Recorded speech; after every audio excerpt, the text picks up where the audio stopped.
اللہ سبحانہ تعالیٰ نے ساری کائنات کو پیدا کیا، اسی نے ہمیں پیدا کیا. جس طرح ہر چیز کی پیدائش کے بعد اسے ایک خاص کام میں لگایا گیا یا اسے ایک خاص مقصد کے تحت پیدا کیا گیا اور اس کا وہ مقصد اس کو بتا دیا گیا. قرآن مجید میں اللہ تعالیٰ فرماتے ہیں کل قد علم صلاتہ و تسبیحہ، کہ ہر چیز کو اپنی نماز اور اپنی تسبیح کا طریقہ معلوم ہے. اسی طرح اللہ تعالیٰ نے ہمیں یعنی انسانوں کو اپنی عبادت کے لیے پیدا کیا اور اس عبادت کے طریقے ہمیں انبیاء کے ذریعے بتا دیے، جن میں سے سب سے آخری نبی محمد رسول اللہ صلی اللہ علیہ وسلم ہیں. انہوں نے ہمیں مکمل طور پر پوری طرح وضاحت کے ساتھ یہ سکھا دیا کہ ہمیں اللہ کی عبادت کیسے کرنی. چونکہ ہم یہاں اس دنیا میں آئے اللہ کی عبادت کے لیے، اس لیے ہمیں عبادت کے طریقے معلوم کرنا بہت ضروری ہے کہ عبادت کس طرح کی جائے. عبادات میں سب سے اہم ترین عبادت نماز ہے، جو ہم دن میں 5 مرتبہ ادا کرتے ہیں. قیامت کے دن سب سے پہلا حساب، سب سے پہلا سوال بھی نماز کے بارے میں ہوگا. کیا واقعی صحیح طور پر ادا کی، وقت پر ادا کی، اور سب سے بڑھ کر یہ کہ خشوع و خضوع کے ساتھ ادا کی یا نہیں. اگر کسی کی نمازیں درست ہوں گی تو اس کے باقی سارے اعمال بھی اپنی جگہ پر آ جائیں گے، یعنی باقی حساب بھی آسان ہو جائے گا. لیکن اگر نماز درست نہیں تو باقی اعمال فائدہ نہ دے گی. اس لیے ہم سب کو اچھی طرح نماز کے طریقے کو سیکھ لینا چاہیے. نماز میں پڑھتے کیا ہیں اس کی عبارت درست پڑھنی آنی چاہیے. نماز میں ایکشنز کیا ہیں وہ صحیح طور پر کرنے آنے چاہیے. اور پھر یہ بھی معلوم ہونا چاہیے کہ صحیح اور غلط کا معیار کیا ہے، اور وہ ہے کہ ہماری نماز رسول اللہ صلی اللہ علیہ وسلم کی نماز سے کتنا قریب ہے، ظاہری طور پر بھی اور باطنی طور پر بھی. اور اگر نہیں تو اس حد تک ہمیں علم حاصل کرتے رہنا چاہیے کہ ہماری نماز آپ کی نماز کے قریب ترین ہو جائے. کیونکہ آپ صلی اللہ علیہ وسلم نے فرمایا صلو کما رأیتمونی اصلی، تم اس طرح نماز پڑھو جیسے مجھے دیکھتے ہو کہ میں نماز پڑھتا ہوں. یعنی یہ معیار بتا دیا گیا، کرائٹیریا بتا دیا گیا کہ ایسی نماز چاہیے. جیسے ایک سیمپل دیا جاتا ہے کسی کو کچھ منگوانے کے لیے اور بتایا جاتا ہے کہ اس طرح کی چیز لانا، پھر تمہارا جو تم لاؤ گے وہ اپروو ہوگا یا تمہیں اس کے اوپر آرڈر ملے گا. اگر وہ اس سیمپل کے مطابق نہیں چیز لاتا تو اس کا آرڈر کینسل کر دیا جاتا ہے یا اس کو دیا ہی نہیں جاتا. تو اس لیے ہم سب کو اپنی نمازوں کی فکر کرنی چاہیے اور انہیں مسلسل ساری زندگی اچھا بنانے کی کوشش کرتے رہنا چاہیے. اس معاملے میں کبھی بھی مطمئن نہیں ہو کے بیٹھ جانا چاہیے کہ میں نے نماز پڑھ لی یا مجھے آتی ہے یا میں ٹھیک ہی پڑھتا ہوں. نہیں، ہمیشہ فکر رہنی چاہیے کہ کہیں اس میں کوئی غلطی نہ ہو. کیونکہ قیامت کے دن جو کامیابی کا معیار ہے یا کامیاب وہی ہیں جو نماز پڑھنے والے ہیں، نماز قائم کرنے والے ہیں اور پھر نماز میں خشوع و خضوع اختیار کرنے والے ہیں. قرآن مجید کھولتے جاتے ہیں تو سب سے پہلے اللہ تعالیٰ فرماتے ہیں کہ ذالک الکتاب لا ریب فیہ ھدی للمتقین الذین یؤمنون بالغیب ویقیمون الصلاۃ. یہ کتاب جس میں کوئی شک نہیں، متقی لوگوں کو ہدایت دیتی ہے، وہ جو غیب پر ایمان رکھتے ہیں اور نماز قائم کرتے ہیں. یعنی پہلا کرنے کا کام جو ہمیں قرآن مجید میں بتایا گیا وہ کیا ہے؟ نماز کی ادائیگی، درست ادائیگی. اور پھر آخر میں اس کے فرمایا اولئک علی ھدی من ربہم واولئک ھم المفلحون. یہی لوگ اپنے رب کی طرف سے آئی ہوئی ہدایت پر ہیں اور یہی لوگ فلاح پانے والے ہیں. واولئک ھم المفلحون. تو گویا کامیاب وہ ہیں جو نماز قائم کرتے ہیں. سورۃ المؤمنون کی پہلی آیت میں فرمایا قد افلح المؤمنون الذین هم فی صلاتهم خاشعون. یقیناً فلاح پا گئے، کامیاب ہو گئے وہ مومن جو اپنی نمازوں میں خشوع و خضوع اختیار کرتے ہیں. اس کے برعکس، اس کے اپوزٹ، جو لوگ نمازوں میں سستی کرتے ہیں اور نماز صحیح طور پر ادا نہیں کرتے، ان کے لیے وعید بھی بتائی گئی، ان کو دھمکی بھی دی گئی. سورۃ الماعون آیت نمبر 4 سے 6 میں اللہ تعالیٰ فرماتے ہیں فویل للمصلین. ہلاکت ہے، بربادی ہے نماز پڑھنے والوں کے لیے. اس قدر ڈرنے کی بات ہے. ہم سمجھتے ہیں ہم نے نماز پڑھ لی اور جیسے بھی پڑھی بس ٹھیک ہے، ہم نے فرض ادا کر لیا، لیکن یہاں غلط طریقے سے فرض ادا کرنے والوں کو بھی پکڑا جا رہا ہے. فویل للمصلین الذین هم عن صلاتهم ساہون. کون ہے وہ مصلین، کون ہے وہ نماز پڑھنے والے؟ وہ جو اپنی نماز سے غفلت کرتے ہیں. الذین هم یراؤن، وہ جو دکھاوا کرتے ہیں، دکھاوے کی نماز پڑھتے ہیں. کوئی دیکھ رہا ہو تو اچھی پڑھتے ہیں، اکیلے میں ہو تو اللہ سے نہیں شرماتے، اللہ سے نہیں ڈرتے اور جیسے دل چاہے پڑھتے ہیں. قرآن مجید میں منافقین کی صفات بتاتے ہوئے اللہ تعالیٰ فرماتے ہیں وَإِذَا قَامُوا إِلَى الصَّلَاةِ قاموا کسالا، کہ جب وہ نماز کے لیے کھڑے ہوتے ہیں سستی کے مارے کھڑے ہوتے ہیں. یعنی ان کی نمازوں میں کوئی چستی، کوئی ایکٹیونیس، کوئی شوق، کوئی محبت، کوئی روحانیت کچھ نہیں ہوتا. بس وہ جس سے فجر کی نماز ہے تو اٹھے، آدھی آنکھیں کھلی آدھی بند ہے، بس جلدی سے نماز پڑھ کے دوبارہ بستر میں. یہ کیسی نماز ہے؟ سستی کی نماز ہے. بھائی کس نے آپ کو کہا تھا رات اتنی دیر تک جاگو کہ تم صبح اٹھ نہ سکو اور تمہاری نماز میں کوئی چستی اور وہ خشوع و خضوع ہو ہی نہ. یہاں بھی یہ فرمایا یراؤن الناس، لوگوں کو دکھاوا کرتے ہیں. یعنی اگر اول تو نیک کام کرنے کو ان کو دل ہی نہیں چاہتا، اگر کرتے بھی ہیں تو دکھاوے کا کرتے. ولا یذکرون اللہ الا قلیلا، اور وہ اللہ کا ذکر نہیں کرتے، اللہ کو یاد نہیں کرتے مگر بہت تھوڑا. الا قلیلا یعنی ان کی نماز میں اللہ کی یاد نہیں ہوتی. یہ ہے ان کی مشکل. اور یہ منافقین کی بات بتائی گئی کہ وہ اپنی نماز میں اللہ کو یاد نہیں کرتے، کیونکہ اللہ سبحانہ وتعالیٰ نے ہمیں نماز ادا کرنے کا حکم اسی لیے دیا کہ ہم اللہ کو یاد کریں. قرآن مجید میں آتا ہے اقم الصلاۃ لذکری، نماز قائم کرو میری یاد کے لیے. اور اگر ہم اللہ ہی کو یاد نہیں کر رہے تو نماز قائم ہی نہیں ہوئی. تو ہم سب کو سوچنا چاہیے ہم اپنی نماز کس طریقے پر پڑھتے ہیں، کیا واقعی اس میں خشوع و خضوع ہے یا نہیں.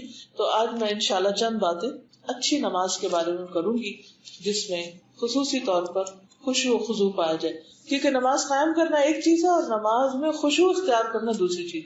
اب سوال یہ پیدا ہوتا ہے کہ خشوع کا مطلب کیا ہے، یعنی نماز میں خشوع ہے کیا کہ جو ہمیں اختیار کرنا ہے. خشوع دراصل ایسی کیفیت کا نام ہے، ہمارے اوپر ایک ایسی کیفیت آتی ہے کہ دل عاجزی اور انکساری کے ساتھ اللہ رب العالمین کے سامنے کھڑا، کہ انسان دل کی عاجزی اور انکساری اور ہمبلنس کے ساتھ اللہ کے سامنے کھڑا ہو، کہ یہ محسوس ہو کہ بندہ اپنے عظیم الشان رب کے سامنے اپنی عاجزی کا اظہار کر رہا ہے کہ یار میں کچھ نہیں، I'm nothing، تو ہی ہے سب کچھ، ساری بڑائی تیرے لیے، ساری قدرت تیرے لیے، سارا علم تیرے پاس، میرے پاس تو کچھ بھی نہیں، میں تو ایک فقیر عاجز بندہ ہوں. اگر نماز کے اندر واقعی یہ عاجزی نظر نہیں آتی اور یہ کیفیت پیدا نہیں ہوتی کہ انسان کو اپنے کم ہونے اور رب کے عظیم ہونے کا احساس اور ہر چیز سے بڑھ کر عظیم ہونے کا احساس ہو، تو ایسی نماز میں خشوع نہیں ہوتا. اصل میں بات یہ کہ اللہ تعالیٰ نے جب ابلیس کو حکم دیا کہ وہ آدم کو سجدہ کرے تو اس نے انکار کر دیا، ابا واستکبر، اور تکبر کیا، وکان من الکافرین، اور انکار کرنے والوں میں شامل ہو گیا، اور پھر اللہ سبحانہ وتعالیٰ کو بلیم کرنے لگا. بہرحال اس کو غصہ اس بات کا تھا کہ یہ انسان جس کی وجہ سے میرا یہ مقام گر گیا، اب میں اس کو نہیں چھوڑوں گا. تو اللہ تعالیٰ سے اس نے فوراً مہلت مانگی کہ مجھے قیامت تک زندگی دی جائے تاکہ میں انسان اور انسان کی اولاد کو بھٹکاؤں. اور اسی موقع پر اس نے کہا تھا ثم لآتینہم من بین ایدیہم ومن خلفہم وعن ایمانہم وعن شمائلہم ولا تجد اکثرہم شاکرین. میں ان کے آگے سے بھی آؤں گا، ان کے دائیں طرف سے آؤں گا، ان کی بائیں طرف سے آؤں گا اور ان کے پیچھے سے آؤں گا، اور تو ان کی اکثریت کو شکر گزار نہیں پائے گا. اور یہ جو کیفیت ہے آگے سے آنے کی، دائیں بائیں پیچھے، یہ ہر نماز میں آپ محسوس کر سکتے ہیں کہ شیطان ہر طرف سے آ کے آپ کو مختلف طرح کے خیالات ڈالتا ہے. اب اچھا ہوتا ہے کہ آپ شروع کیا، کوئی بات دل میں آئی، آپ نے اس کو جھٹکا اور پھر لگے پڑھنے، 2 لفظ ابھی پڑھے نہیں تو ایک اور بات آ گئی، اچھا اس کو جھٹکا نہیں تو دوسری ایک اور آ گئی، اس کو نہیں تو تیسری ایک اور آ گئی، اور اتنے میں آپ کے رکوع کا ٹائم ہو گیا، وہاں کچھ نئے سلسلے شروع ہو گئے، اور سجدہ کیا تو کچھ اور اس طرح انسان مسلسل ایک اسٹرگل میں اور ایک جدوجہد میں رہتا ہے. اور بعض اوقات تو اسے بھول بھی جاتا ہے کہ اس نے جدوجہد کرنی اور اس پر کیا کیا حملے ہو رہے ہیں، اور وہ اللہ کو نہیں یاد کر رہا، باقی دنیا کی ہر چیز کو یاد کر رہے ہیں. تو یہ ایک بہت بڑا امتحان ہے ہم سب کے لیے. اس لیے ہمیں بارہا اپنے آپ کو یاد دہانی کراتے رہنا چاہیے کہ ہمیں اپنی نماز کو بہت عمدہ طریقے سے پڑھنا ہے. عثمان بن ابو العاص کہتے ہیں کہ انہوں نے نبی صلی اللہ علیہ وسلم کی خدمت میں حاضر ہو کر عرض کیا، اے اللہ کے رسول صلی اللہ علیہ وسلم، شیطان میری نماز اور قرات کے درمیان حائل ہوتا ہے اور مجھے قرآن بھلا دیتا ہے. انا للہ و انا الیہ راجعون. کیونکہ ہم میں سے ہر ایک کے ساتھ یہ ہوتا ہے. کئی دفعہ ایسا ہوتا ہے کہ ہم نماز میں کھڑے ہوتے ہیں، لمبی سورت شروع کرتے ہیں، اور وہ سورت جو ہمیں فر آتی ہے وہ بھولنے لگتی ہے، اٹکنے لگتی ہے، اور کہتے چلو اللہ اکبر.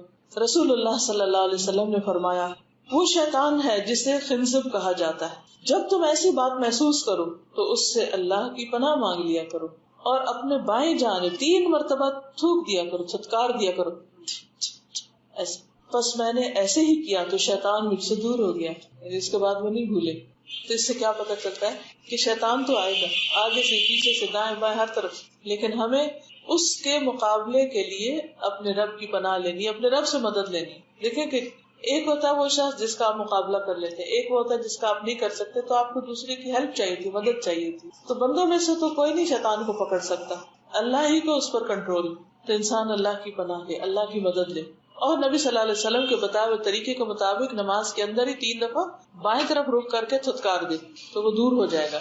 نبی صلی اللہ علیہ وسلم نے فرمایا اس امت میں سب سے پہلے خشوع ختم ہوگا، حتیٰ کہ تمہیں ایک بھی خشوع والا آدمی نظر نہ آئے گا. یعنی اس طرح ختم ہو جائے گا خشوع نمازوں میں سے کہ لوگ نماز پڑھتے تو نظر آئیں گے، لیکن ان کو دیکھ کے یہ نہیں لگے گا یہ اللہ کے سامنے کھڑے ہیں. آپ کو معلوم ہے نا، ہم سب فارملی جا کے دن میں 5 بار اللہ سبحانہ وتعالیٰ کے سامنے کھڑے ہوتے ہیں. اللہ تعالیٰ کو معمولی ہستی تو نہیں، کسی بڑے انسان کے سامنے بھی جا کھڑے ہوتے ہیں، ہمارے دل میں ڈر ہوتا ہے. اللہ کے سامنے اتنے نڈر ہو کے کھڑے ہوتے ہیں، کوئی خوف ہی نہیں ہوتا، کوئی فیلنگ ہی نہیں آتی. اور بس جیسے دل چاہتا کبھی اس ٹانگ پہ کھڑے ہو جاتے، کبھی اس پہ کھڑے ہوتے، کبھی کو جانے لگتے ہیں، دوپٹہ ہی بار بار ٹھیک کیے جاتے ہیں، کبھی کسی چیز کو دیکھنے لگتے ہیں، کبھی کچھ سننے لگتے ہیں، کبھی سوچنے لگتے ہیں یہ کس کے سامنے کھڑے ہیں، کیا حرکتیں ہو رہی ہیں. ہر محفل کی ایک تقاضا ہے نا. تو اسی طرح نماز کا بھی، اور نماز کے وقت اللہ کے سامنے کھڑے ہونے کا بھی ایک تقاضا ہے. پھر آپ دیکھیں کہ جو ہم سے مطالبہ کیا گیا خشوع کا، جس کا معنی ہوتا ہے دب جانا، جھک جانا، اپنی عاجزی اور انکساری کا اظہار کرنا، تو قرآن مجید میں خشوع کا لفظ کئی جگہ استعمال ہوا ہے. مثلا سورۃ طٰہٰ میں آتا ہے وَخَشَعَتِ الْأَصْوَاتُ لِلرَّحْمَٰنِ فَلَا تَسْمَعُ إِلَّا ہَمْسًا، اور رحمان کے آگے سب آوازیں دب جائیں گی. یعنی اس وقت قیامت کے دن حقیقی معنی میں لوگ اللہ کے آگے دبے کھڑے ہوں گے. اس منظر کو یاد کر لیا کرے کہ قیامت کے دن میں کیسے کھڑا ہوں گا، کیا آج ویسے ہی ہو رہا. پھر اسی طرح پیغمبروں کی صفت یہ بتائی گئی وَيَدْعُونَنَا رَغَبًا وَرَهَبًا وَكَانُوا لَنَا خَاشِعِينَ، وہ ہمیں رغبت اور خوف سے پکارتے تھے اور وہ ہمارے لیے عاجزی کرنے والے تھے. اللہ کے جو مقرب نیک بندے ہوتے ہیں، پیغمبر ہوتے ہیں، ان کی نمازوں میں خشوع ہوتا ہے. اسی طرح سورۃ البقرہ میں فرمایا 45 وَإِنَّهَا لَكَبِيرَةٌ إِلَّا عَلَى الْخَاشِعِينَ، یہ نماز یقیناً بہت بھاری ہے، بہت بڑی ہے، مگر عاجزی کرنے والوں پہ نہیں. ان کو نماز مشکل نہیں لگتی، بلکہ وہ اس میں انجوائے کرتے، انہیں پتہ بھی نہیں چلتا کہ کتنا وقت گزر گیا. تو خشوع کا بیسیکلی مطلب ہے کہ اللہ کے سامنے نماز میں عاجزی سے کھڑے ہونا، پوری طرح ادب کے ساتھ، احترام کے ساتھ، فرما برداری کے ساتھ، کیونکہ اسی میں ہماری فلاح ہے، اسی میں ہماری کامیابی ہے. یہ کس وقت آتا ہے؟ یہ اس وقت آتا ہے جب انسان کو یہ یقین آ جائے کہ اللہ سبحانہ وتعالی بڑا ہے، بہت بڑا، بہت عظیم ہے میرا رب، اور میں اس کے سامنے کوئی حیثیت نہیں رکھتا. اسی لیے قرآن مجید میں آتا ہے کہ جب اللہ تعالیٰ نے زمین و آسمان پہ پیش کیا یہ کلام تو انہوں نے اس کو اٹھانے سے انکار کر دیا. اور سورۃ الحشر آیت 21 میں آتا ہے لو انزلنا هذا القرآن على جبل لرأيته خاشعا متصدعا من خشية الله، اگر ہم اس قرآن کو کسی پہاڑ پر اتارتے تو یقیناً اللہ کے ڈر سے اسے پست ہونے والا، ٹکڑے ٹکڑے ہونے والا دیکھتے. اور یہ مثالیں ہم لوگوں کے لیے بیان کرتے تاکہ غور و فکر کریں کہ اللہ کا کلام پہاڑ میں تو اتنا بھاری تھا، اور ہم اللہ کا کلام پڑھتے ہیں، اللہ کے آگے کھڑے ہوتے، یعنی ہمارے کان میں جھونکتی ڈیگتی اور ہمارا دل ڈرتا ہی نہیں، اور اس کے اندر کسی قسم کی ہیبت اور خوف اور روب اللہ کا آتا ہی نہیں. اس کے مقابلے میں بندوں کا روب اور بندوں کا خوف زیادہ ہوتا ہے. لیکن جو ایمان والے ہوتے ہیں ان کا دل اللہ کا ذکر سنتے ہی کانپ اٹھتا ہے. جب وہ قرآن پڑھتے ہیں تو ان کے اندر ایک خاص کیفیت پیدا ہو جاتی.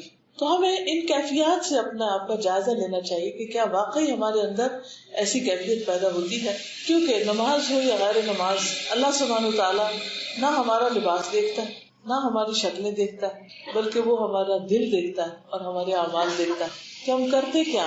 یعنی ہماری نماز کیسی ہے ظاہراً، اور ہمارے دل کی کیفیت کیا ہے. یعنی 2 چیزیں اللہ تعالیٰ دیکھتے ہیں. ایک ہمارا ظاہر کیسا، یعنی ایکشن کیسے کر رہے ہیں ہم، پراپر ہیں کہ نہیں، اور دوسرے یہاں کیا ہے، دل میں کیا ہے، اس کی کیفیت کیا ہے، کیا باتیں سوچ رہے ہیں ہم، خیالات کیا ہے نماز میں. اس لیے اس کی بہت حفاظت دونوں چیزوں کی کرنی چاہیے. بعض لوگ کہتے ہیں کہ ہم تو بہت دل لگا کے نماز پڑھتے ہیں، کیا فرق پڑتا باریک دوپٹے میں پڑھ لو، کیا فرق پڑتا آدھا سر ننگا ہو، کیا فرق پڑتا بار بار اسے ٹھیک کر لو. ٹھیک ہے، کپڑے تو خوبصورت پہن کے اللہ کے سامنے کھڑے ہونا چاہیے، ٹھیک ہے. قرآن مجید میں آتا ہے خذوا زینتکم عند کل مسجد، ہر نماز سے پہلے اپنی زیب و زینت اختیار کرو. لیکن اس کا یہ مطلب نہیں کہ اس قسم کی زیب و زینت جو نماز میں خلل ڈال دے، ایسا زیور ہو یا ایسا کپڑا ہو کہ جس کو پہن کے انسان سیلف کانشیس رہے اور نماز کی طرف توجہ نہ جائے یا نماز میں خلل ڈال دے، تو وہ کس کام کا، جس نے ہمیں ہمارے رب سے دور کر دیا اور اللہ تعالیٰ تو وہ دیکھ بھی نہیں رہا، یعنی دیکھ نہیں رہا، یعنی اس کو پسند بھی نہیں کہ جو چیز ہمیں اس کی راہ سے دور کرے۔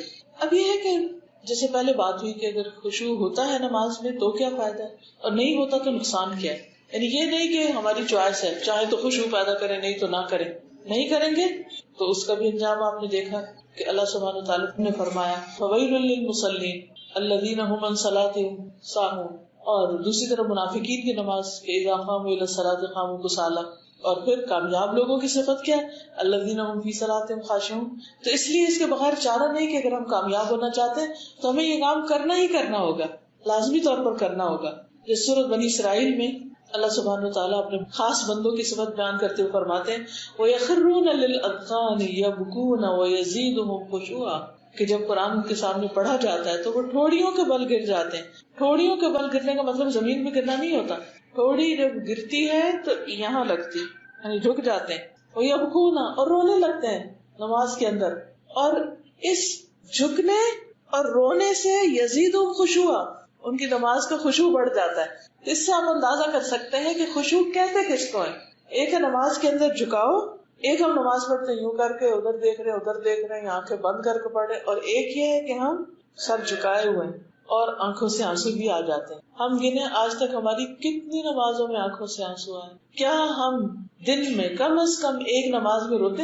جسٹ ون، کوئی ایک آج کی نماز سوچیے جس میں ہم روئے ہوں۔ ہمیں کیوں نہیں رونا آتا؟ کیونکہ اللہ کا ڈر نہیں ہے، اللہ کی عظمت ہمارے سامنے نہیں ہے، ہم اسے محسوس ہی نہیں کرتے، ہم صرف فرض ادا کرنے یا خانہ پوری کا کام کرتے ہیں، اور بعض اوقات اس میں بھی سستی۔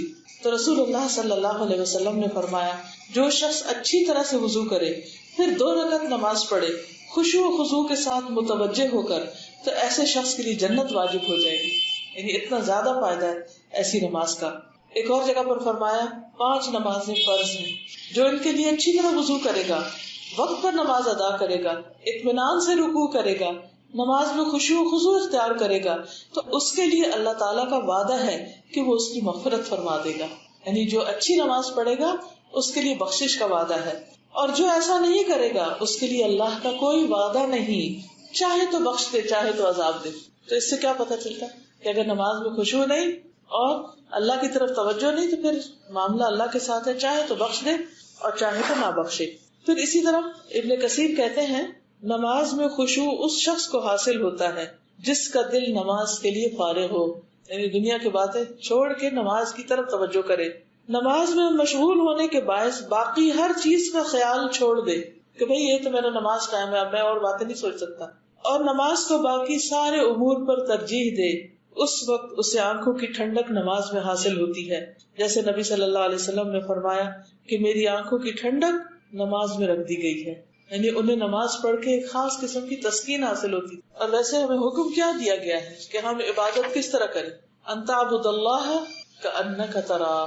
خشوع کیسے آتا ہے کہ اب نماز میں ہم یوں محسوس کریں کہ ہم اللہ کو دیکھ رہے ہیں، فإن لم تکن تراہ فإنہ یراک، اگر تم اس کو نہیں دیکھتے تو وہ تو تمہیں دیکھ رہا ہے، یعنی اس کی پریزنس ضرور فیل کرو کہ وہ دیکھ رہا ہے، اس کی نگاہیں مجھ پہ۔ جو ہی تمہیں خیال آئے گا کہ میرا رب مجھے دیکھ رہا ہے تو آپ فوراً ٹھیک ہو جائیں گے۔ جیسے عام طور پہ کیا ہوتا ہے نماز لوگ ڈھیلی ڈھالی پڑھ رہے ہوتے ہیں، اگر کوئی آ جائے کمرے میں تو کیا کرتے ہیں کانشیس ہو جاتے ہیں، دوپٹہ ٹھیک کرنے لگتے ہیں، بالکل ایکٹیو ہو جاتے ہیں۔ یہ تو بندوں کی نماز ہے نا، تو جو اللہ کے لیے نماز پڑھتا ہے اس کو یہ خیال جو ہی آتا ہے کہ میں اللہ کے لیے پڑھ رہا ہوں وہ بالکل ٹھیک ہو جاتا ہے۔ وہ جو ہاتھ ڈھیلے یا سستی کی ہوئی ہوتی ہے وہ فوراً الرٹ ہو جاتا ہے، اس کا دل بھی حاضر ہو جاتا ہے۔ تو یہ کیفیت لانا ضروری ہے، اور یہ بھی یاد رکھیے کہ نماز کی قبولیت خشوع پر ہی منحصر ہے۔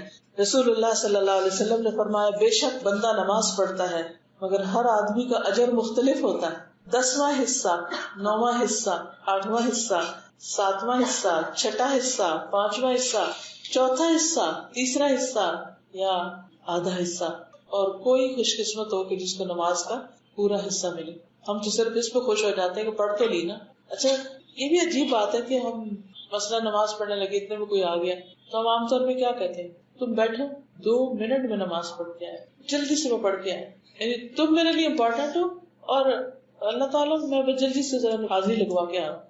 ہماری نماز کیسی نماز ہوتی، کس قسم کی ہوتی کہ اللہ تعالیٰ کے لیے نہ آنے والا. اب ہمارے نان مسلم فرینڈس تو نہیں آتے ہمارے پاس، یہ گھر والے ہمارے مسلم ہی ہیں نا، لیکن آخر کیا وجہ کہ ہمیں سے ہر ایک یہی کہہ رہا نظر آتا ہے تم بیٹھو بس میں ابھی آئی، اور 2 رکعتیں پڑھ کے بھاگ کے آؤں، حاضری لگوا کے آئی، بس بیٹھو بیٹھو. اور پھر اس کے بعد گھنٹوں بیٹھتے ہیں، پھر بیچ میں نماز آ جائے پھر کیا کہتے ہیں 2 منٹ کی نماز، کیونکہ اللہ کی قدر نہیں ہے نا. اس کے مقابلے میں بندے زیادہ امپورٹنٹ ہیں. اور تقویٰ اور خشوع کہاں ہے؟ دل کے اندر ہوتا ہے. ایک صاحب علم نے کسی کو کندھے جھکائے دیکھا تو سینے کی طرف اشارہ کرتے ہوئے کہا اے فلاں خشوع یہاں ہوتا ہے نہ کہ کندھوں میں. کیا مطلب کہ صرف ظاہری صورت بنا کے ایسے مسکین شکل بنا کے کھڑے ہونا بھی فائدہ نہ دے گا جب تک دل ساتھ حاضر نہ ہوگا. اس لیے ہمیں ایسے اسباب اختیار کرنے چاہیے کہ جس سے ہماری نماز کے اندر خشوع پیدا ہو جائے، اور ان چیزوں سے بچنا چاہیے جس سے خشوع ختم ہو. تو آئیے دیکھتے ہیں وہ کون سی چیزیں ہیں جو خشوع بڑھاتی ہیں اور کون سی ہیں جو گھٹاتی ہیں، تاکہ ہم ان کو اپنی زندگی سے باہر کریں. سب سے پہلے اللہ کی معرفت. جتنی اللہ کی پہچان ہوگی اتنا اللہ کا ڈر ہوگا، جتنا اللہ کا ڈر ہوگا اتنی نماز اچھی ہوگی. انما یخشی اللہ من عبادہ العلماء. پھر اسی طرح اللہ سے دعا کرنا کہ اللہ تو ہمیں خشوع عطا فرما. پھر اسی طرح نماز کا ثواب معلوم ہونا کہ جو ہم کرنے جا رہے ہیں اس کا کیا فائدہ ہے. حدیث میں آتا ہے بے شک اللہ تعالیٰ کا ایک فرشتہ ہر نماز کے وقت پکارتا ہے اے آدم کی اولاد اپنی اس آگ کی طرف اٹھو جسے تم نے جلایا ہے اسے بجھا ڈالو. یعنی ہر 2 نمازوں کے بیچ میں انسان سے ایسے ایسے گناہ ہو جاتے ہیں، کبھی ٹنگ سلپس ہوتی ہے، کبھی اور کسی کا دل دکھا دیتا ہے کہ وہ اس کے لیے آگ بھڑکا دیتے ہیں. تو نماز جب اچھی طرح انسان پڑھتا ہے تو جا کے اس آگ کو بجھاتا ہے. رسول اللہ صلی اللہ علیہ وسلم نے فرمایا بندہ جب نماز کے لیے کھڑا ہوتا ہے تو اس کے سارے گناہ لا کر اس کے دونوں کندھوں پہ رکھ دیے جاتے ہیں. یعنی پچھلی نماز سے اب تک جو غلط کام کیے وہ سارے لا کے یہاں رکھ دیے جاتے ہیں کندھوں پہ. ہمیں تو نظر نہیں آتے، لیکن چونکہ نبی صلی اللہ علیہ وسلم نے بتایا ہے تو اس لیے ہم اس پر یقین رکھتے ہیں. پھر جب بندہ رکوع کرتا ہے یا سجدہ کرتا ہے تو وہ گناہ نیچے گر جاتے ہیں. رسول اللہ صلی اللہ علیہ وسلم نے فرمایا کہ نماز کو اس کے وقت پر ادا کرو. اس سے یہ پتہ چلتا ہے کہ اگر خشوع خضوع لانا ہے نماز میں تو اول وقت نماز پڑھے جس وقت انسان پوری طرح حاضر ہوتا ہے. رسول اللہ صلی اللہ علیہ وسلم نے فرمایا جب ایک شخص اچھی طرح وضو کرتا ہے پھر مسجد کا راستہ نکلتا ہے، یعنی مسجد کے راستے پہ چلتا ہے، اور سوائے نماز کے اور کوئی دوسرا ارادہ اس کا نہیں ہوتا، تو ہر قدم پر اس کا ایک درجہ بڑھتا ہے، ایک گناہ معاف کیا جاتا ہے. اور جب نماز سے فارغ ہو جاتا ہے تو فرشتے اس وقت تک اس کے لیے برابر دعائیں کرتے رہتے ہیں جب تک وہ اپنے مصلی پہ بیٹھا رہے. کہتے ہیں اے اللہ اس پر اپنی رحمت نازل فرما، اے اللہ اس پہ رحم فرما، اور جب تک تم انتظار کرتے رہو گویا تم نماز ہی میں مشغول ہو. اس سے بھی پتہ چلتا ہے کہ خشوع کے لیے ضروری ہے کہ نماز سے پہلے تھوڑی دیر اچھی طرح اطمینان کے ساتھ انسان تیاری کرے، اور جب ختم ہو جائے نماز تو پھر تھوڑا اطمینان اور سکون کے ساتھ وہاں سے اٹھے. اور جب کوئی ایسا کرتا ہے تو اللہ تعالیٰ ایک فرشتہ اپوائنٹ کر دیتے ہیں، وہ اس کے لیے دعائیں کرتا رہتا ہے. پھر اسی طرح یہ کہ خشوع و خضوع کے لیے ضروری ہے کہ جسمانی نظافت، طہارت، صفائی ستھرائی کا خیال رکھا جائے، اور ایسی تمام چیزوں سے مثلاً ایسی چیز کھانے سے پرہیز کیا جائے جس سے انسان کی توجہ دل کی طرف ہونے کی بجائے پیٹ کی طرف ہو. اسی طرح ماحول اور موسم ایسا ہونا چاہیے کہ جو کنڈیوسو ہو، انسان کے لیے سہولت پیدا کرنے والا ہو، نہ کہ آپ ہیں جہاں ٹی وی لگا ہوا ہے یا شور ہنگامہ ہو رہا ہے وہاں جا کے مصلی بچھا لیں اور آدھی لوگوں کی باتیں سنیں اور آدھی نماز پڑھیں، اس کا بھی فائدہ نہیں. پھر اسی طرح یہ ہے کہ نماز کے لیے طہارت کا اچھا انتظام کریں، مثلاً مسواک کرنا. رسول اللہ صلی اللہ علیہ وسلم نے فرمایا جب بندہ مسواک کرتا ہے پھر کھڑا ہوتا ہے اور نماز پڑھتا ہے تو اس کے پیچھے فرشتہ کھڑا ہو جاتا ہے، وہ اس کی قرات سنتا ہے اور اس سے قریب ہو کر کھڑا ہوتا ہے حتیٰ کہ وہ اپنا منہ اس کے منہ پر رکھ دیتا ہے، یعنی فرشتہ. پھر قرآن کا جو حصہ بھی اس کے منہ سے نکلتا ہے فرشتے کے پیٹ میں چلا جاتا ہے. لہٰذا تم قرآن کے لیے اپنے منہ پاک رکھ. یعنی جب انسان نماز میں قرآن پڑھتا ہے تو فرشتہ بالکل ساتھ آ جاتا ہے، یعنی منہ لگا لیتا ہے، اور پھر جو قرآن ادھر سے نکلتا ہے وہ اس کے اندر چلا جاتا ہے اور وہ اس طرح سمیٹ کے لے جاتا ہے، پوری طرح ریکارڈ کر کے، پوری طرح محفوظ کر کے. لیکن اگر منہ سے اسمیل آ رہی ہے پیاز کی، لہسن کی، اور چیزوں کی، یا ویسے ہی سانس میں بو ہے، کبھی دھیان ہی نہیں کیا مسواک کرنے یا برش کرنے کو، نماز میں کھڑے تو فرشتہ اس بو کی وجہ سے دور بھاگ جاتا ہے. تو اس لیے ہمیں اس چیز کا بھی خیال کرنا چاہیے کہ ہمارے دانت صاف ہیں یا نہیں، یا ہمارا معدہ تو نہیں خراب کہ جس کی وجہ سے اسمیل جو ہے وہ ہر سانس کے ساتھ باہر آ رہی ہے، تو وہاں کہاں فرشتے آئیں گے. پھر اسی طرح لباس باپردہ ہو، ساتر ہو، پاک ہو، کیونکہ جب کوئی انسان نماز پڑھتا ہے اور جیسے عورت کی نماز ہے تو اس کا کوئی بال ننگا نہیں ہونا چاہیے، اس کے کان ننگے نہیں ہونے چاہیے، اس کی گردن ننگی نہیں ہونی چاہیے، اس کے ہاتھوں کے علاوہ باقی بازو وغیرہ ننگے نہیں ہونے چاہیے، اس کے ٹخنے ننگے نہیں ہونے چاہیے. تو آپ دیکھیے کہ جب یہ سب کچھ صحیح طور پر ڈھکا نہیں ہوتا تو نماز آپ پڑھے بھی تو اس میں خشوع و خضوع نہیں آتا، آئے بھی تو اس کا فائدہ نہیں، کیونکہ آپ نے شرائط پوری ہی نہیں کی. پھر اسی طرح یہ ہے کہ نماز میں اطمینان ہو، سکون سے نماز پڑھی جائے. رسول اللہ صلی اللہ علیہ وسلم نے فرمایا جو آدمی نہ صحیح طریقے سے رکوع کرے اور سجدے میں بھی ٹھونگے ہی مارے، یعنی جیسے مرغا دانہ چننے کے لیے ٹھونگے مارتا ہے، اس کی مثال اس بھوکے شخص کی ہے جو 1 یا 2 کھجوریں کھاتا ہے اور یہ کھجوریں اسے کچھ فائدہ نہیں دیتی. کبھی آپ بہت بھوکے ہو تو 1 کھجور کھائے تو اور زیادہ بھوک لگ جاتی ہے، ایک اور کھائے تب بھی آپ کو بنتا کچھ نہیں نظر آتا. تو ایسے ہی اس شخص کو نماز پڑھ کے بھی حاصل کچھ نہیں ہوتا، یہ مطلب ہے. پھر نماز میں موت کو یاد کرنا، یہ بھی خشوع میں اضافہ کرتا ہے.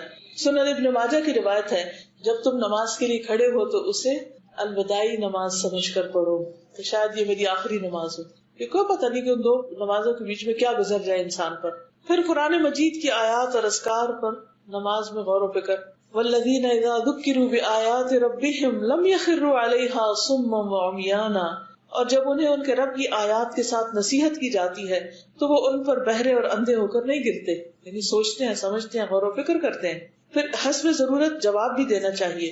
نبی صلی اللہ علیہ وسلم جب قرآن مجید پڑھتے تھے نماز میں تو جہاں اللہ کی تسبیح آتی تو سبحان اللہ کہتے، کہیں الحمدللہ کہتے، کہیں اور کچھ اللہ تعالیٰ کا ذکر کیا کرتے. پھر اسی طرح ہر آیت پہ رکنا.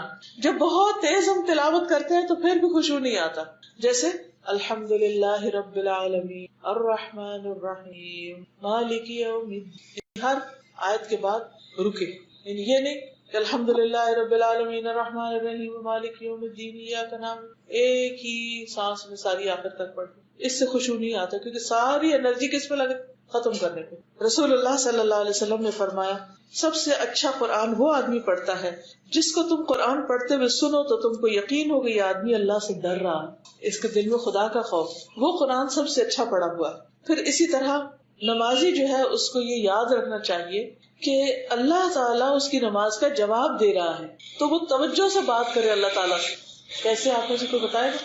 اللہ جواب دے رہے ہیں، جی ہاں، ہم کہہ رہے ہیں you know what you are saying. یعنی اگر آپ کسی سے مثلا میں آپ سے بات کری، آپ سے بات کری اور مجھے یہی نہ پتا میں کیا کہہ رہی ہوں، تو یہ یقین ہونا چاہیے کہ جو ہم کہہ رہے ہیں اللہ تعالیٰ سن رہا ہے اور اس کا جواب دے رہا ہے. اجیب دعوت الداعی اذا دعان، اور سورۃ فاتحہ میں ہم کیا کہتے ہیں؟ دعائی مانگ رہے ہوتے اہدنا الصراط المستقیم، تو اللہ تعالیٰ فرماتے فلیستجیبوا لی، وہ بھی میری بات مانے، یعنی انٹریکٹیو ہو، انٹریکٹیو ریسیٹیشن. اور اس کے لیے ضروری ہے کہ سمجھ بھی آتی ہے، سمجھ نہیں آئے گی تو پھر کیا انٹریکشن ہو؟ جس کی بات انسان کو سمجھ نہیں آتی اس سے تو کوئی انٹریکشن نہیں ہوتا. تو آپ نے فرمایا جب کوئی شخص نماز پڑھتا ہے در حقیقت اپنے رب تبارک و تعالیٰ کی مناجات کرتا ہے، یعنی اس سے سرگوشیاں کرتا ہے، چنانچہ اسے معلوم ہونا چاہیے کہ وہ اپنے رب سے کیا مناجات کر رہا ہے. پھر اسی طرح نماز کے اندر دعاؤں کا اہتمام کرنا چاہیے. نبی صلی اللہ علیہ وسلم نے فرمایا سجدے میں خوب دعا کیا کرو کیونکہ یہ اس لائق ہوتی ہے کہ تم سے قبول کر لی جائے. سجدے میں دعائیں قبول ہوتی ہیں، اس لیے اس میں مسنون دعائیں یاد ہونی چاہیے اور وہ پڑھنی چاہیے. پھر اسی طرح نماز میں خشوع کب ختم ہوتا ہے؟ جب لوگ آگے آ جاتے ہیں یا کوئی باتیں بہت کر رہا ہوتا ہے. تو آگے آنے کا ہمیں ایک حربہ سکھایا گیا کہ اپنے سامنے سترہ رکھو، اس سے فوکس رہو گے. سترہ کیا ہے کہ کم از کم 2 بالش چیز اس طرح کی ہو کہ جو آگے رکھی بھی ہو. رسول اللہ صلی اللہ علیہ وسلم نے فرمایا جب تم میں سے کوئی سترے کی طرف نماز پڑھے تو اس کے قریب کھڑا ہو، نمازی اور سترے کے درمیان سے شیطان نہ گزر پائے. یعنی سجدے کی جگہ تک ہی سترا ہو، یعنی یہ نہیں کہ میں نماز یہاں پڑھی تو میں کہوں اچھا وہ جو کرسیاں پڑھی ہیں وہ میرا سترا ہے، یہ نہیں ہوتا. سترا جہاں جہاں نماز کی حد ختم ہو رہی ہے وہیں پر سترا رکھا ہونا چاہیے. پھر اسی طرح یہ ہے کہ تشہد میں انگلی پر نظر رکھنا، عام نمازوں میں سجدے کی جگہ پر نظر رکھنا یعنی رکوع قیام وغیرہ کے وقت، اور جب اتحیات ہو تو اس انگلی پہ نظر رکھنا جو ہل رہی ہو. حدیث میں آتا ہے کہ آپ صلی اللہ علیہ وسلم کی نظر آپ کے اشارے سے آگے نہیں بڑھتی تھی، یعنی اتحیات میں آپ کی نظر انگلی پہ ہوتی تھی اور اس سے آگے یوں نہیں جاتی تھی یا ادھر ادھر نہیں دیکھتے تھے. اس سے بھی خشوع میں انشاءاللہ اضافہ ہوگا. پھر سورتوں اور آیتوں اور اذکار کو عدل بدل کے پڑھنا، ہر نماز میں قل هو اللہ نہ پڑھنا، وہ بھی پڑھ لیں بے شک، وہ بہت ہی زبردست صورت ہے، کیوں منع کروں میں، ضرور پڑھیں، لیکن اس کے ساتھ ساتھ اور صورتیں بھی پڑھیں. نبی صلی اللہ علیہ وسلم کا طریقہ کیا تھا؟ نماز فجر میں آپ طوال مفصل صورتیں پڑھتے، سورۃ قاف سے سورۃ زلزال.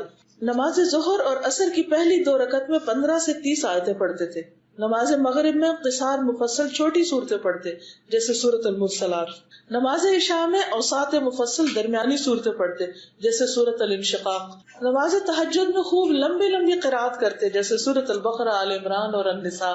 1 رکعت میں پڑھ جاتے بعض اوقات، اتنی طویل قرات ہوتی. اسی طرح رکوع، قوما، تشہد، ان سب میں آپ مسنون دعائیں پڑھا کرتے تھے. اگر تلاوت کرتے بیچ میں سجدہ تلاوت آ جاتا تو سجدہ تلاوت بھی کرتے تھے، اس سے نماز کا خشوع ختم نہیں ہوتا.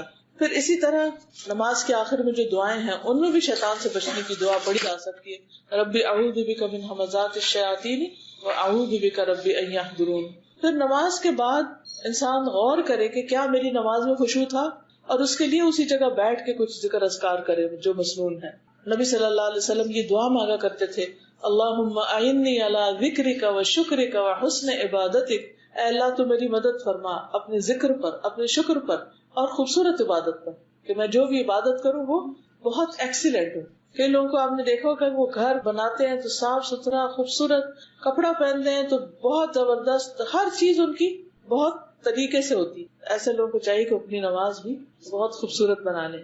پھر اسی طرح کچھ چیزیں جو نماز میں خلل ڈالتی ہیں ان سے بچنا چاہیے.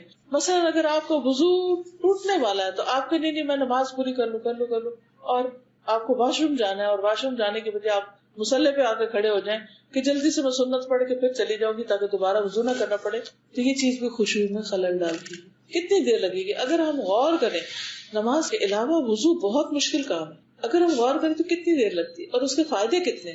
سارا گرد و غبار دل جاتا ہے، سارے مسام کھل جاتے ہیں. یعنی کتنی اللہ کی رحمت ہے کہ اس نے ہمارے لیے ایک ایسا طریقہ رکھا، ورنہ ہم خود تو ایجاد نہ کر پاتے.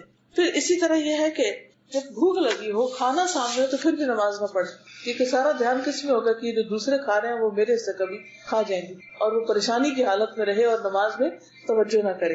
آپ نے فرمایا لا یصلی بحضرۃ الطعام، کھانے کی موجودگی میں نماز نہ پڑھی جائے. پھر یہ دیکھنا چاہیے انسان کو کہ وہ کون سی چیز ہے جو مجھے نماز میں مشغول کر رہی، تو ایسی چیزوں سے بچنا چاہیے. جیسے سامنے اگر کوئی کارپیٹس ہیں یا کوئی ایسے کڑھائی والی چیزیں ہیں، کوئی کشنز ہیں جن میں کوئی امبرائڈری ہوئی بھی ہے، اور آپ اسی زگزیگ میں کھو جائیں کہ یہ کیا بنا ہوا ہے، تو ان چیزوں کو ہٹا دینا چاہیے. پلین جائے نمازیں ہونی چاہیے. حضرت عائشہ کے پاس ایک رنگین باریک پردہ تھا جسے انہوں نے اپنے گھر کے ایک طرف پردے کے لیے لٹکا دیا. آپ صلی اللہ علیہ وسلم نے فرمایا میرے سامنے سے اپنا یہ پردہ ہٹا دو، کیونکہ اس پر نقش شدہ تصاویر برابر میری نماز میں خلل انداز ہوتی رہی. یعنی قبلہ رخ کوئی ایسی تصویر نہیں ہونی چاہیے کہ جس سے نماز میں خلل پڑے. پھر اسی طرح خود اپنے کپڑے بھی ایسے نہیں پہنے ہونے چاہیے کہ جس سے نماز میں خلل ہو. نبی صلی اللہ علیہ وسلم نے ایک دھاری دار چادر میں نماز پڑھائی، اس کے نقش و نگار نے مجھے غافل کر دیا. آپ نے فرمایا اسے لے جا کر ابو جہم کو واپس کر دو اور ان سے سادی چادر لے آؤ. اس سے کیا پتہ چلتا ہے کہ نماز میں ایسے کپڑے نہ پہنے جائیں کہ جن سے نماز سے دھیان ہٹ کے تو اس کپڑے یا اس کے اندر جو پھول بوٹے بنے ہوئے ان میں غور و فکر میں نماز ساری چلی جائے. پھر اسی طرح یہ ہے کہ آپ صلی اللہ علیہ وسلم نے فرمایا سونے والے اور باتیں کرنے والے کے پیچھے نماز نہ پڑھو. کیونکہ آپ دیکھیں نا امام صاحب کھڑے ہیں، وہ باتیں کر رہے ہیں، مقتدی پیچھے کھڑے ہیں، وہ چپ ہو تو پھر یہ نماز شروع ہو. اب ان کو دیکھ دیکھ کے ان کا بھی موڈ بگڑ چکا ہوگا، تو وہ پھر نماز کا خشوع متاثر ہوتا ہے. ہر کام اپنی جگہ پر اور اپنے وقت میں ہونا چاہیے. پھر اسی طرح یہ ہے کہ سونے والا یعنی جس کو ہوش ہی نہیں ہے، کوئی نشے میں ہے یا ویسے سو رہا ہے تو اس کو پتہ ہی نہیں ہوگا وہ کیا بول رہا ہے، تو وہاں بھی نماز منع کی گئی. پھر نماز کے دوران کنکریاں نہیں سیدھی کرنی چاہیے، یہ جا نماز بار بار طے نہیں کرنی چاہیے، یا دوپٹہ یا جراب یا کپڑا ان چیزوں سے بے نیاز ہو کے نماز پڑھنی چاہیے، کیونکہ یہ بھی خشوع و خضوع میں خلل ڈالتی. پھر بہت اونچی تلاوت نہیں کرنی چاہیے اور بہت دل میں نہیں کرنی چاہیے. نماز میں ادھر ادھر نہیں دیکھنا چاہیے. رسول اللہ صلی اللہ علیہ وسلم نے فرمایا جب بندہ نماز میں ہو تو اللہ تعالیٰ اس کی بات سننے کے لیے متوجہ رہتا ہے جب تک کہ بندہ ادھر ادھر نہ دیکھے، اور جب بندہ ادھر ادھر دیکھنے لگتا ہے تو اللہ تعالیٰ اس سے توجہ ہٹا لیتے ہیں. کتنی بڑی محرومی. حضرت عائشہ رضی اللہ تعالیٰ عنہا نے نماز میں ادھر ادھر دیکھنے والے کے بارے میں پوچھا. آپ نے فرمایا یہ تو چوری ہے جو شیطان بندے کی نماز سے لے لیتا ہے. پھر آسمان کی طرف نظر اٹھا کے نماز پڑھنا. رسول اللہ صلی اللہ علیہ وسلم نے فرمایا جب تم میں سے کوئی نماز میں ہو تو اپنی نگاہ آسمان کی طرف مت اٹھائے، خطرہ ہے کہ اسے اچک نہ لیا جائے. تو منع کیا گیا تو منع ہونا چاہیے، لیکن اس میں حکمت ضرور کوئی ہوگی، وہ انسان غور و فکر کرے پڑھے تو بات سمجھ میں آ جاتی ہے. یعنی آپ بڑے کے سامنے ویسی نظر کھاتے ہیں نہ بڑے اوپر اٹھ کے جب نماز پھر یہ ہے کہ نماز میں ہر جگہ نہیں تھوکنا چاہیے. پھر نماز میں جلدی نہیں ہونی چاہیے، جلدی جو ہے یہ خشوع و خضوع کے خلاف ہے. پھر نماز میں جمائیاں لینا، بلا وجہ چھینکے مارنا اور کھانسی کھانسنا. ہم کسی مجلس میں ہوتے ہیں انسان کی تو کھانسی کنٹرول کرتے کیوں؟ ہاں، اور یہ کہ دوسرے کی جس کے پاس بیٹھے اس کے لیے ٹھیک نہیں. تو یا تو ہم کسی سے پھر ملتے نہیں اس دوران جب ہمیں کھانسی، یا پھر اگر ملے تو ہم سوری کرتے ہیں، معذرت کرتے ہیں اور ایک طرف جا کے کھانس لیتے ہیں. کیوں؟ اس کے احترام میں. اسی طرح اللہ تعالیٰ کا اتنا بھی احترام نہیں کہ ہم نماز میں پڑھیں اور کھانسی نہیں بھی آ رہی تو کھانس رہے. تو یہ سب شیطانی حربے ہوتے ہیں جو ہمیں ہمارے مقصد سے ہٹانا چاہتا ہے، یعنی اللہ کی یاد سے. پھر اسی طرح جمائی آ رہی ہے تو اس کو حق الوسع روکنا چاہیے. پھر نماز میں کولے پہ ہاتھ رکھ لینا، یعنی بجائے اس کے کہ انسان اپنے سینے پر ہاتھ باندھے یا رکوع پراپر طریقے سے کرے، وہ کیا کرے؟ یوں کر کے کھڑا ہو جائے. یہ کولے ہوتے ہیں، ان پہ ہاتھ رکھ کے کھڑا ہو جائے. یہ ایک بہت ریلیکسنگ پوزیشن ہوتی ہے، تو نماز میں اس طرح کرنے سے منع کیا گیا. پھر جانوروں کی مشابہت اختیار کرنا. آپ صلی اللہ علیہ وسلم فرمایا کہ کوئی کتے کی طرح نماز میں پڑھے کہ اس کے ہاتھ آگے زمین کے ساتھ پورے ایسے لیٹے ہوئے، یعنی اٹھائے، کیونکہ جب لیٹ کے پڑھتے ہیں تو وہ خشوع ہی نہیں آتا پوری طرح. اسی طرح فرمایا کہ نماز میں کوے کی طرح ٹھونگے مارنے سے یا جانور کی طرح پھیل کر بیٹھنے سے، یا کہ کوئی شخص مسجد میں کسی جگہ خاص کر لے جیسے کہ اونٹ خاص کر لیتا ہے، تو یہ بھی طریقہ درست نہیں. ایک ہی جگہ نماز پڑھنا، ایک ہی شخص کے ساتھ نماز پڑھنا، اس سے منع کیا گیا ہے. جگہ بدلنی چاہیے. پھر اسی طرح ابو ہریرہ کہتے ہیں کہ مجھے میرے دوست رسول اللہ صلی اللہ علیہ وسلم نے 3 چیزوں کی وصیت کی اور 3 سے منع کیا. نمبر 1 مرغ کی طرح ٹھونگے مارنے سے کہ نماز جلدی پڑھنے سے. نمبر 2 کتے کی طرح پاؤں آگے پسار کر بیٹھنے سے. اور نمبر 3 لومڑی کی طرح بار بار ادھر ادھر دیکھنے سے. سب جانوروں سے تشبیہ دی گئی. پھر آپ دیکھیے کہ جو خشوع ہے اس سے انسان کے اندر آخرت کی فکر پیدا ہوتی ہے اور اس کی عبادت جب وہ قبول ہونے لگتی ہے تو وہ دنیا کے بہت سے جھنجھٹوں سے آزاد ہو جاتا ہے. اور اصل بات یہ کہ انسان کو اللہ سبحانہ تعالیٰ سے خوب خوب دعا کرنی چاہیے، کیونکہ دل ہمارے ہاتھ میں نہیں، دل اللہ کے ہاتھ میں ہے. اور اگر وہ ان کو سیدھا رکھے گا تو انشاءاللہ ہم بھی سیدھے رہیں گے. لیکن اس کے لیے ہمیں اپنی تڑپ ظاہر کرنی چاہیے کہ اللہ میں پڑھنا چاہتی ہوں اس طرح جیسے تو پسند کرے، تو مجھے وہ سکھا دی. انشاءاللہ اللہ تعالیٰ سکھا دے گا. اسی طرح دعائیں مانگنی چاہیے. کچھ اور دعائیں ہیں. ایک حدیث میں آتا ہے کہ نبی صلی اللہ علیہ وسلم اس طرح دعا مانگتے: اللہم انی اعوذ بک من علم لا ينفع ومن قلب لا يخشع ومن نفس لا تشبع ومن دعوت لا يستجاب لها. اے اللہ، بے شک میں غیر نفع مند علم، خشوع سے خالی دل، نہ بھرنے والے نفس اور قبول نہ ہونے والی دعا سے تیری پناہ میں آتا ہوں کہ اللہ تعالیٰ مجھے ان بری عادتوں سے بچا کر اپنی حفاظت میں لے لیجئے. ایک اور دعا ہے: رب اعنی ولا تعن علی وانصرنی ولا تنصر علی وامکر لی ولا تمکر علی واہدنی ویسر الہدی الی وانصرنی علی من بغی علی رب اجعلنی لک شاکرا لک ذاکرا لک راہبا لک مطواعا لک مخبتا الیک اواہا منیبا رب تقبل توبتی واغسل حوبتی واجب دعوتی وثبت حجتی واہد قلبی وسدد لسانی وصل سخیمت قلبی. اگر بچپن میں یہ دعا بچوں کو یاد کرا دی جائے تو اس میں دین و دنیا کی بہت سی بلائیاں مانگی گئی کہ اے میرے رب، تو میری مدد فرما، میرے خلاف دوسروں کی مدد نہ کر، میرے حق میں تدبیر فرما، میرے خلاف تدبیر نہ فرمانا، مجھے ہدایت دے اور ہدایت کو میرے اوپر آسان فرما دے، اور جو مجھ پر زیادتی کرے اس پر میری مدد فرما. یعنی میں اس سے بدلہ نہیں لے سکتا، تو خود اس سے بدلہ لے. پروردگار مجھے اپنا شکر گزار بندہ بنا، اپنا ذکر کرنے والا بنا اور ڈرنے والا اور فرما بردار، اپنے سامنے عاجزی اور اپنے لیے آہذاری اور رجوع کرنے والا. اور یہ کتنی خوبصورت دعا ہے جو نبی صلی اللہ علیہ وسلم نے مانگی ہے. ہم ان سب چیزوں کے محتاج ہوتے ہیں. اور پھر آخر میں میرے دل کو رہنمائی فرما، میری زبان کو درستگی عطا فرما اور میرے دل کی گندگیوں کو دور فرما. یعنی وہ جو ادھر ادھر کی پولیشن لگ گئی ہے اور اندر سب کچھ جمع ہو گیا ہے تو اس کو صاف کر دے، دور فرما دے. تو یہ تھی چند باتیں نماز میں خشوع سے متعلق. اگر آپ میں سے کوئی اور اپنا کوئی ٹپ ایڈ کرنا چاہے تو موسٹ ویلکم، کیونکہ ہر ایک کا اپنا اپنا تجربہ ہوتا ہے اور اس سے دوسرے کو فائدہ پہنچتا ہے. تو کوئی بتانا چاہے تو موسٹ ویلکم. میں سب سے پہلے حیران ہوئی بار عمرہ کی. آج سے 19 سال امام صاحب دعا کروا رہے تھے اور وہ رو رہے تھے. انتہائی بد مزہ ہو. یہ کیوں رو رہے ہیں؟ کوئی مر گیا ہے، کسی کی دعا کروا رہے ہیں، کیا وجہ ہے؟ نہیں سمجھ آیا. دوسری بار میں حج پر گئی، میدان عرفات پورا خطبہ سنا. اب وہ انوائرمنٹ ایسا ہوتا ہے، وہ ماحول ایسا ہوتا ہے، وہ تو اور کیفیت. اپنے گناہوں کی وجہ سے تو رونا آیا، پر وہ جو دعا مانگ رہے تھے وہ نہیں سمجھ آئے کہ یہ جو رو رہے ہیں یہ کیا کہہ کے رو رہے ہیں. پھر میں ابھی کچھ عرصے پہلے پھر عمرے کے لیے گئی، تو جب وہ روئے تو میں بھی روئی، کیونکہ اب جب انہوں نے پڑھا تو مجھے کچھ سمجھ آیا. پھر پتا چلا کہ دل اللہ نرم کیسے کر. جب ہم کوئی آیت پڑھتے ہیں اور اس پر عمل نہیں کر رہے ہوتے یا ویسے نہیں ہوتے تو انسان اپنی نظروں کو توڑ رہا ہوتا ہے. بالکل دودھ کا دودھ اور پانی کا پانی. اب یہ ہے اللہ بہتر جانتا ہے. میں نہیں سمجھتی کہ اللہ شاید کچھ نہیں گزارتا ہوں. کوئی نہ کوئی آیت، کوئی نہ کوئی بات، کہیں نہ کہیں آنکھ میں. جب کوئی دوست ہے اس سے بات کرنے، کوئی ہمسایہ ہے اس سے بات کرنے، لوگ سندھ میں رہتے ہیں سندھی لوگوں سے بات کرنے، کسی کی پنجابی دوست ہے اس سے بات کرنے کے لیے ہم کوشش کرتے ہیں کہ تھوڑی بہت اس کی زبان سیکھ لیں تاکہ جب ہم آپس میں گپ شپ کریں تو تھوڑا مزہ آئے. ہم continuously 5 times a day we are talking with God.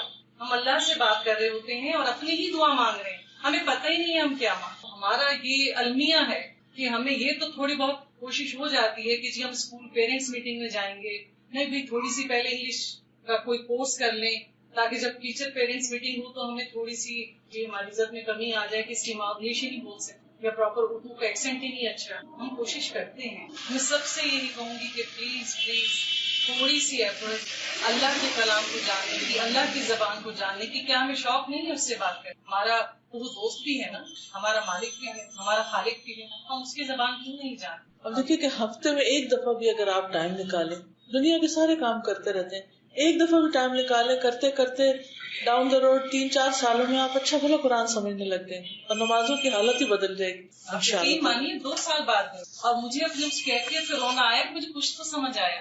آج انشاءاللہ آپ کو ایک میں عربی کی ایک نظم ہے جس کا ترجمہ بہت ہی زبردست اور میننگ بہت اس کے اچھے ہیں. آپ سب کو ایک ایک پیپر دیتی ہوں، اپنے گھر لے جائیے اور اس کو سنبھال کے رکھیے، اور جب دل ذرا سخت ہونے لگے یا غافل ہونے لگے تو اس کو پڑھ لیجیے. تو یہ آپ سب کو تقسیم کر دیجیے. بڑے بڑے اور اس پہ وہ روتے ہیں تو یہ کہ اس میں کانسنٹریشن بھی ہوتی ہے اور ان کی جو اتنی خوبصورت جو تلاوت ان سے تو یاد بھی نہیں آتا ہے قرآن، معنی بھی سمجھتے ہیں اور پھر جب قرآن میں جب اس کو ڈسائڈ کرتے ہیں تو خوشو بھی پڑھانا سیکھتے. تو یہ بھی ہے کہ میری سب سے ہے ریکویسٹ کہ سنیں ضرور تلاوت. بالکل. اچھا یہ میرا کوشچن کتنی آواز سے اجازت ہے کہ اگر کوئی ڈسٹرب نہ ہو رہا ہو تو پھر ذرا اونچی، اتنا کہ آپ کے کان اپنے سن لیں. سب کو مل کے آپ میں سے جن لوگوں نے قرآن کا ترجمہ پڑھ لیا ان کے لیے ترجمہ بھی کچھ مشکل نہیں ہے. اذا ما قال لی ربی اما استحییت تعصینی، جب میرا رب مجھ سے پوچھے گا کیا میری نافرمانی کرتے ہوئے تمہیں حیا نہ آئی. اللہ تعالیٰ قیامت کے دن پوچھے گا کہ جب تم میری بات نہیں مانتے تھے تو تمہیں شرم نہیں آتی تھی. وَتُخْفِ الذَّنبَ عَنْ خَلْقِي وَبِالْعِصْيَانِ تَأْتِينِ، تم میری مخلوق سے اپنے گناہ چھپاتے تھے اور نافرمانی کر کے میرے پاس آتے ہو. یعنی بندوں سے تو تم ڈرتے ہو، ان سے تو حیا کرتے ہو، ان سے چھپ کے گناہ کرتے ہو، تم مجھ سے نہیں حیا کرتے، مجھ سے نہیں کرتے. فَكَيْفَ أُجِيبُ يَا وَيْحِي وَمَنْ ذَا سَوْفَ يَحْمِينِي، پھر کیسے میں جواب دوں گا، ہائے افسوس مجھ پر، کون مجھے بچائے گا. ومن، اور کون، ومن ذا سوف یحمینی. اسلی النفس بالآمال من حین الی حین، میں وقتاً فوقتاً اپنے دل کو آرزوؤں کے ساتھ تسلی دیتا ہوں. یہ کوئی نہیں، سب ٹھیک ہو جائے گا، اور باقی لوگ بھی کرتے ہیں، اور تم نے اتنے اچھے اچھے کام بھی تو ساتھ کیے ہوئے ہیں، کیا ہوا اگر تم نماز نہیں پڑھتی یا نماز میں تمہارے خشوع و خضوع نہیں، فکر کی کیا بات ہے. تو اپنے آپ کو میں تسلی دے دیتا ہوں. وَأَنْسَى مَا وَرَاءَ الْمَوْتِ مَاذَا بَعْدُ تَكْفِينِي، اور میں بھول جاتا ہوں کہ موت کے بعد کیا پیش آنے والا ہے، میرے دفنانے کے بعد کیا ہونے والا ہے. یعنی جب مجھے کفن دفن کر دیا جائے گا تو اس کے بعد میرے ساتھ کیا پیش آئے گا. آپ کو معلوم ہے کہ قبر میں جب انسان جاتا ہے تو اس کا رنگ کس طرح تبدیل ہوتا ہے. یعنی مردہ آپ دیکھیں کہ پلاہٹ ہوتی ہے اس پہ، پھر وہ نیلا ہونے لگتا ہے، پھر کالا ہونے لگتا ہے، پھر اس کے جسم میں گیسز بھر جاتی ہے، پھر ایک ایک چیز پھٹنے لگتی ہے، پھر دانت جھڑ جاتے ہیں، ہڈیاں نکل آتی ہیں، آنکھیں بہہ جاتی ہیں، ناک بھر جاتی ہے. بال سارے اکھڑ جاتے ہیں، الگ ہو جاتے ہیں اور انسان کا حلیہ خراب ہو جاتا ہے۔ تو وہی کہتے ہیں کہ تم موت کے بعد جو پیش آنے والا ہے اس کو بھول گئے، اس کو کیوں بھول جاتے ہو؟ کأنی قد ضمنت العیش لیس الموت یأتینی، گویا کہ مجھے زندگی کی ضمانت دی گئی ہے، یعنی میں اس طرح دنیا میں ٹھاٹھ سے رہ رہا ہوں جیسے میں نے ہمیشہ ہی زندہ رہنا ہے اور موت مجھے آنی ہی نہیں، لیکن موت تو آنی ہے۔ وجاءت سکرۃ الموت الشدیدۃ من سیحمینی، اور آ گئی موت کی سختی، شدید بے ہوشی، الشدیدۃ شدید، اور جب موت کی شدید ترین بے ہوشی آ پہنچی، من سیحمینی، تو کون مجھے بچائے گا؟ جب موت آ پکڑتی ہے تو کوئی چھڑا سکتا اسے؟ کوئی بھی نہیں چھڑا سکتا۔ نظرت الی الوجوہ الیس منہم من سیفدینی، میں نے لوگوں کے چہروں کی طرف دیکھا، یعنی میں مر رہا تھا، موت نے مجھے پکڑ لیا اور میں سب کو دیکھ رہا تھا، کیا ہے ان میں سے کوئی ایک جو مجھے چھڑا لے؟ ان میں سے کون مجھے چھڑائے گا؟ کوئی بھی چھڑانے والا نہیں آتا۔ سأسأل ما الذی قدمت فی دنیایا ینجینی، ان قریب مجھ سے سوال کیا جائے گا میں نے اپنی دنیا میں آگے کیا بھیجا ہے جو مجھے نجات دے، کیا نیک عمل کر کے آیا ہوں دکھانے کے لیے۔ فکیف اجابتی من بعد ما فرطت فی دینی، اس سوال کا میں کیسے جواب دوں گا جبکہ میں نے اپنے دین میں کوتاہی کی ہوگی؟ اگر دین پر میں نہیں چلا، دین کو پڑھا ہی نہیں، سمجھا ہی نہیں، عمل ہی نہیں کیا، کیا جواب دوں گا اپنے رب کو؟ وَيَا وَيْحِي أَلَمْ أَسْمَعْ كَلَامَ اللَّهِ يَدْعُونِي، اور افسوس مجھ پر، کیا میں نے اللہ کا کلام نہ سنا جو مجھے اپنی طرف بلاتا تھا؟ یعنی قرآن کہتا نا یا ایھا الذین آمنوا یا ایھا الناس، بلا رہا ہے قرآن ہمیں، اور ہم کھولتے ہی نہیں، پڑھتے ہی نہیں، سنتے ہی نہیں، سمجھتے ہی نہیں، کیا جواب دیں گے کہ ہم نے قرآن کی کوئی پکار نہیں سنی؟ الم اسمع لما قد جاء فی قاف و یاسین، کیا میں نے سنا نہیں تھا جو سورۃ قاف اور یاسین میں کہا گیا، یعنی اس میں موت کا ذکر آتا ہے۔ الم اسمع بیوم الحشر یوم الجمع والدین، کیا میں نے یوم حشر کے بارے میں نہیں سنا جو لوگوں کے جمع ہونے اور جزا و سزا کا دن ہے؟ اس میں تو سب لکھا ہوا تھا کیا ہونے والا ہے۔ الم اسمع منادی الموت یدعونی ینادینی، کیا میں نے موت کے منادی کو نہیں سنا جو مجھے پکارتا اور آواز دیتا ہے؟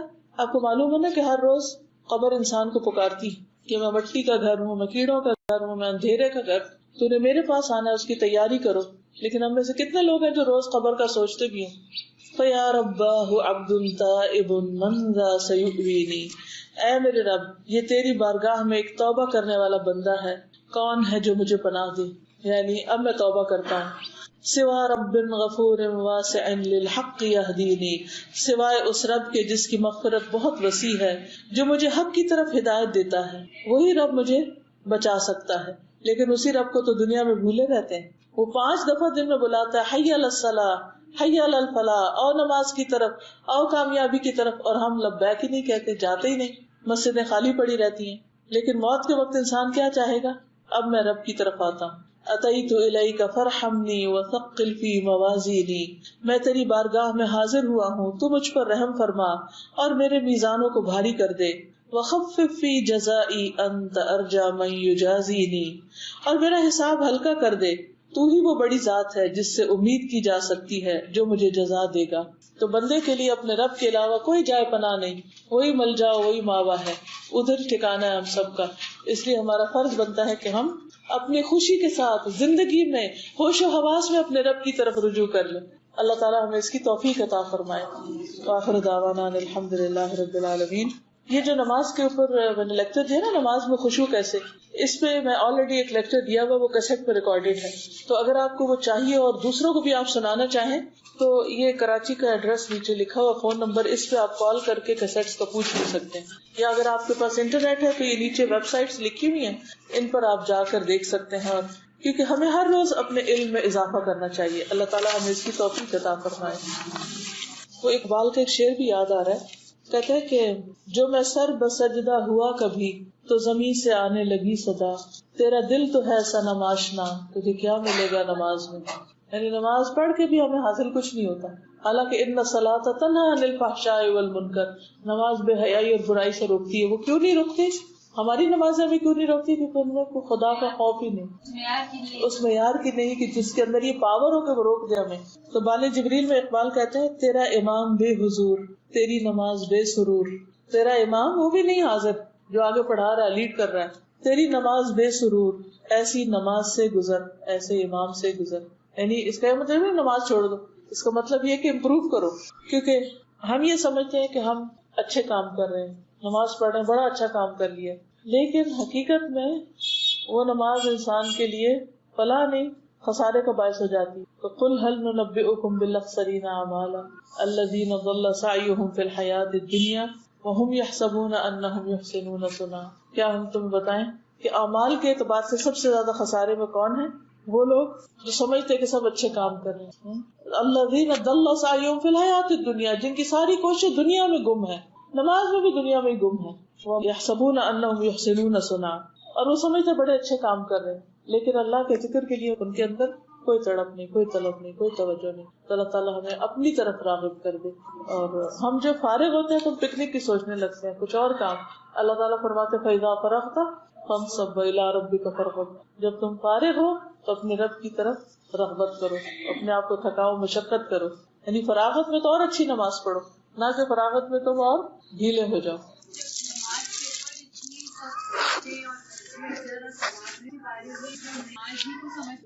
اگر خشوع نہ ہو نماز میں تو بھی پکڑ ہے، تو کہاں آپ سوچیے کہ جو نماز ہی نہ پڑھے وہ کیسے سمجھ کے بیٹھا ہوا ہے اطمینان سے کہ اللہ کو میری نماز کی ضرورت نہیں. اس پیار سے، محبت سے دعا بھی کرے اس کے لیے، اس کو توجہ بھی دلائیں. ہاں جی بالکل. فَإِذَا فَرَغْتَ، سنڈے کے دن کتنے لوگ فجر پڑھتے ہیں؟ اوکے. سبحان اللہ والحمد للہ ولا الہ الا اللہ واللہ اکبر ولا حول ولا قوة الا باللہ العلی العظیم. اللہم صلی علی محمد وعلی آل محمد کما صلیت علی ابراہیم وعلی آل ابراہیم انک حمید مجید. اللہم بارک علی محمد وعلی آل محمد کما بارکت علی ابراہیم وعلی آل ابراہیم انک حمید مجید. ربنا آتنا فی الدنیا حسنة وفی الآخرة حسنة وقنا عذاب النار.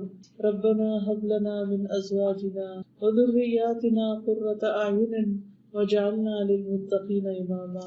یا اللہ تو ہمارے گناہوں کو معاف کر دے، اللہ ہماری کوتاہیوں سے درگزر فرما. اللہ جو نمازوں میں بھول چوک ہم سے ہوئی ہے تو ہمیں معاف کر دے، اور آئندہ کے لیے بہترین نمازوں کی توفیق عطا فرما.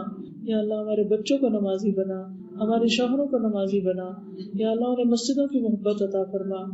یا رب العالمین تو ہمارے دلوں میں اپنا خوف اور اپنی محبت پیدا کر دے، اور ہماری نمازوں میں خشوع و خضوع پیدا کر دے، ایسی نمازیں کہ جو واقعی ہماری آنکھوں کی ٹھنڈک بن جائیں. یا رب العالمین ہمیں مرتے دم تک نماز پر قائم رکھنا اور اپنی پسند کی نماز پڑھنے کی توفیق عطا فرمانا. یا اللہ ہمیں نماز کے جتنے بھی شرائط، آداب، ارکان ہیں ان سب کو پورا کرنے کی توفیق عطا فرما. یا اللہ تو ہماری دعاؤں کو قبول فرما.